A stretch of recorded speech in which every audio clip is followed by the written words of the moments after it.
Seat बंटवारे के ऐलान के बाद भी एनडीए में नाराजगी बरकरार है। सूत्रों के मुताबिक एलजेपी ने कहा है कि जो वादा किया गया वो पूरा नहीं किया गया है।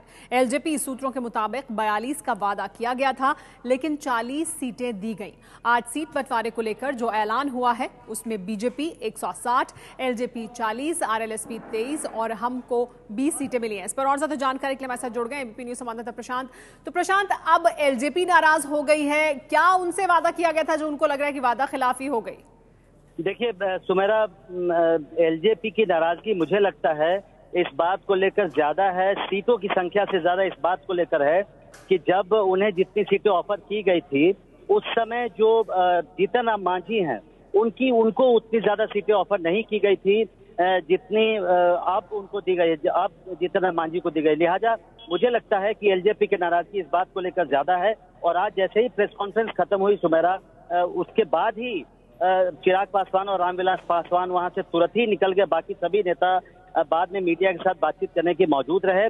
और उसके बाद हमें ये जानकारी मिली है कि एलजेपी ने जो अपना डिस्प्लेजर है, जो अपनी नाखुशी है, वो बीजेपी के टॉप लीडरशिप को अपनी नाराजगी बता भी दी है। उनको अपनी जो नाराजगी है उससे उनको वाकिफ करवा दिया। तो मुझे लगता है कि सीटों की संख्या से ज्यादा उनको इस बात की नाराजगी है कि उनके मुकाबले हिंदुस्तान आवाम मोर्चा जीतन राम मांझी की पार्टी को ज्यादा तरजीह दी गई और उनको सीटें तो बढ़ा दी गई, लेकिन इनकी सीटों में ज्यादा फर्क नहीं है। तो जो पर्सनालिटी क्लैश हम कह सकते हैं रामविलास पासवान और जीतन राम मांझी के बीच चल रहा है, उसी की एक अगली कड़ी है। और हम ये भी कह सकते हैं कि एनडीए के भीतर गठबंधन को लेकर एक तरह से अंतिम वाक्य अभी भी नहीं लिखा गया है।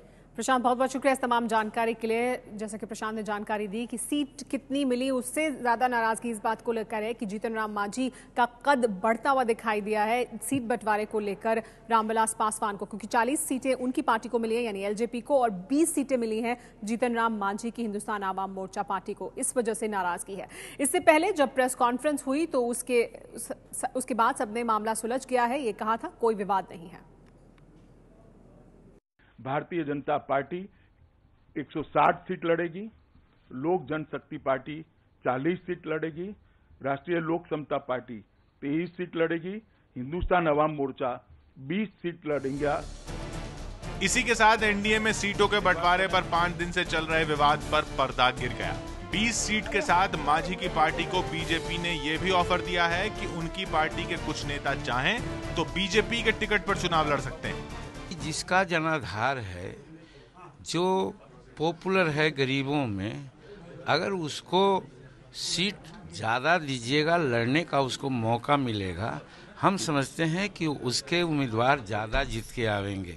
इसीलिए आप इस पर विचार करें। हमारे लिए जब ओपन है कि हम भाजपा में भी अपना उम्मीदवार को दे सकते हैं और दोनों हम लोग एक होकर के लड़ रहे हैं, तो सीट का मामला कहाँ आता है? इससे पहले सुबह मांझी जब अमित शाह के घर पहुंचे तो बातचीत के बाद मिठाई खिलाकर अमित शाह ने उनका मुंह मीठा किया। अब सब एक सुर में कह रहे हैं कि कोई झगड़ा नहीं है। महागठबंधन का कुछ है ही नहीं। हम जो एनडीए से कोई उनका मुकाबला नहीं है, 2/3 बहुमत से जीत करके हम लोग आ रहे हैं। हमने पहले ही कहा था कि भारतीय जनता पार्टी का नेतृत्व निर्णय दे, हम उसको मानेंगे। उनका निर्णय है, हम मानेंगे, पहले ही कहा, इसलिए उसमें कोई दिक्कत नहीं। पहले मांझी की पार्टी को 15 सीटें दी जा रही थी, जिसकी वजह से वो नाराज हो गए थे। मांझी चाह रहे थे कि उन्हें पासवान की पार्टी के बराबर सम्मान मिले। अब 20 सीटें मिलने के बाद मांझी के समर्थक पटना में पटाखे फोड़ रहे हैं।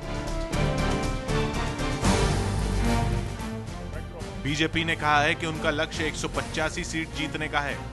दोनों गठबंधनों की बात करें तो सबसे ज्यादा सीटों पर बीजेपी ही चुनाव लड़ रही है, क्योंकि महागठबंधन में जेडीयू और आरजेडी 100 सीट पर लड़ रही हैं, जबकि कांग्रेस को 40 सीटें दी गई हैं। 16 सितंबर से बिहार में पहले दौर के लिए नामांकन का काम शुरू होगा।